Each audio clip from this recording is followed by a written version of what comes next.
5 reasons. 5. Why you should foster teens. Yeah.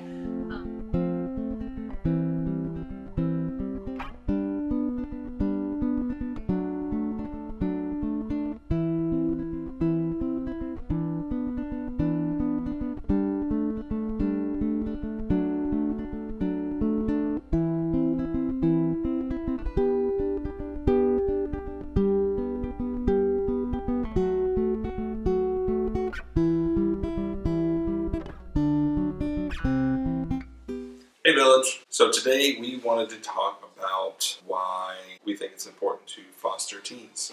Yeah, we've been wanting to do this video for a while because it's something that we had a hard time finding people who are taking in teens. So when did we decide that we were going to increase our age? Because originally we started with I think it's because we weren't really getting a lot of calls. Yeah.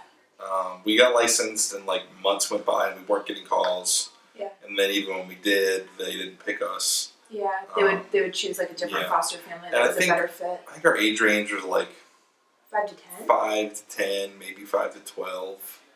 I think it started 5 to 10. Yeah, it was pretty small. Then we bumped up to 5 to 12. And the reason being is that we can't handle any kids under 5. So we've got 2 under 5 already. Yeah, and that would just be a lot for us to work with. So we inched closer and closer, and we ended up currently we're 5 to 15. Yeah. And our first foster daughter was 14, and she turned 15 when she was with us. And Miss A is 14 and going to be 15 in a few months. We noticed that when we increased our age gap, we got a lot more calls because I think a lot of people don't want to foster teens because there's this bad misconception that they're just bad kids and troublemakers and just such a stigma around teens in foster care. And that's why we wanted to do this video, because we wanted to talk about 5 reasons why we think it's important to foster teens. Number 1, and probably kind of the reason why it made sense for us, is that we already have 2 young kids. Teens are more self-sufficient. Just kind of basic life skills, most of them are gonna come with that. They're potty trained. That's a plus. Most. I guess let's have a caveat. Let's have a caveat that yes, there are probably some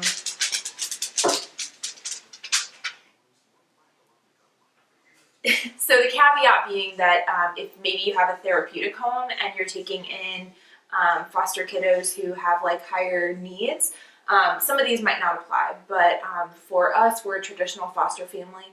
So yeah, our foster teens are gonna come potty trained. They can get snacks and drinks for themselves. Yeah, Miss A makes her own meals a lot of the times, not for dinner, but if she gets home from school and she wants something, she'll make it.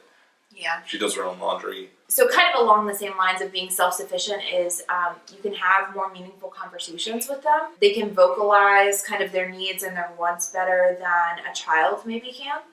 So we've found that we've had some really, really good conversations, and it depends on their maturity level. Yeah.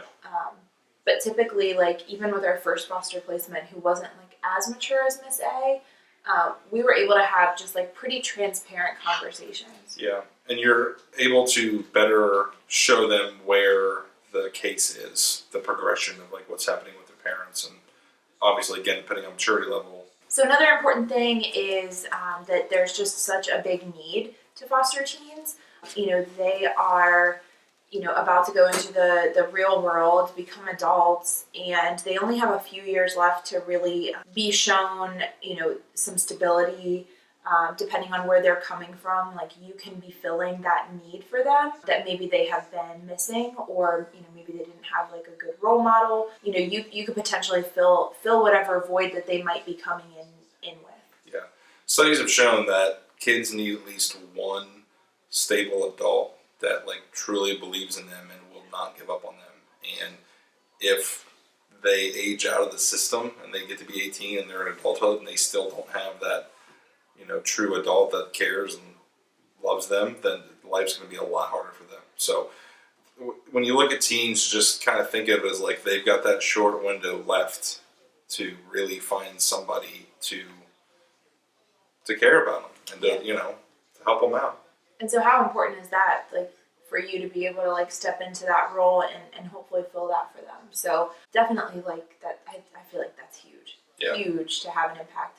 like, you know, for example, like with Miss A, you know, she has a family who absolutely loves her.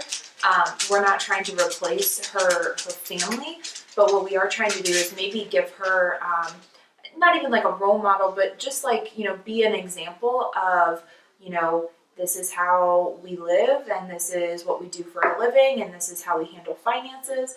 Just give her like another perspective. And she's asked questions about it and she's been curious about kind of like how, you know, we ended up where we are. So yeah, that's super, super important. Another reason, number 3, that is good to foster teens is because they can be good role models for your other kids. Yeah. Miss A has been a great role model for Darcy. They get along great. Darcy's looking over here. Hi, Darcy. Hi. Yeah, like, I mean, Darcy watches her interact with Sawyer and, you know, just the love that they all have. Like, your kids pick up on that. So if you do have kids of your own, you know, they actually can be positive role models, especially like if the age gaps are maybe a little bit closer, kind of like practicing good habits and stuff, you know, because these are like really good kids. Another thing with teens is that I feel like it's maybe easier to make an immediate impact and to make like a, you know, pretty big impact for teens. They're going through a lot of like life milestones. You know, they might be going into high school, they might be doing sports, they could be graduating, getting cars, getting their first job. Like all of those things are super huge for them in this time of their life. And so for you to be, you know, again, like a role model for them, you know, you kind of see more of like an immediate impact versus I think it's kind of hard, like even with our own kids, you know, we don't know what impact we're making on Darcy. She still has tantrums. Time will tell. Time will tell. But yeah, so like we think we're doing the right things, but you know, it's going to take a while to really see the person that she grows into. But with teens, who again, depending on their maturity level, you know, they might be better suited to kind of absorb your message and really apply that to their life. So I think that's another really big reason that you can make like such an immediate and big impact in their lives. Yeah. Like imagine like if Miss A is still with us and, you know, she starts driving. Yep. I don't even know the rules around that. Okay, reason number 5. We have found it is a little bit easier to parent teens. I think we're kind of basing this on like some of our nieces and nephews and our interactions with them, like younger kids. But you can kind of be yourself a little bit more and just kind of be a little bit more open with them and transparent. And it's not, you know, constantly fixing behaviors and things like that, like kids being rambunctious and stuff. So like little kids being rambunctious. Right, little kids. Obviously, like there might be some behaviors that you have to like correct, and like with Miss A, something that's important to her family is like pleases and thank yous and gratitude. And so like I've had a conversation with her about how we're trying in our home to do even more of that so that she gets into a practice, not that she's not grateful, but just like expressing it. So that's like one way that we think that, you know, if she's saying please and thank you and showing that gratitude, her younger siblings, you know, when they get back home, like they're going to start mirroring that. Her parents are going to appreciate that more. It's going to set them up for success. And, you know, those are easy things that we can do. Like those are like really, really small things. Yep. But otherwise we really are just ourselves. Like I don't feel like I'm having to like really parent her or discipline really all that much. We kind of steer her a little bit, like we here steer, and there. And with our first placement, I think we had to discipline a little bit more and set some boundaries. But I think it's more like boundaries versus like, you know, again with like younger kids, like they can be exhausting. And teens can too. But again, like, you know, that's why we're giving you these 5 reasons to kind of show, I don't want to say how easy it is, but I do want, our goal here is to really have people just open their minds and maybe start off, like if you are a foster parent, maybe try like respite care for older kids. Yeah, that's a great way to kind of, you know, just kind of dip your toes in the water of fostering teens. Yeah. And so I want to give one bonus and something that we are also going to talk about in an upcoming video is that there are a lot less restrictions on teens in the foster care system. One of them being that in the state of Ohio specifically, you have to be 13 to ride in the front seat. And so for us, if we have a 13 or older foster kiddo, it makes transporting so much easier. A lot easier. So we're going to have a video come out soon because we just had to switch out all of our car seats for our little ones. And it's a big decision when you're adding kids to your family.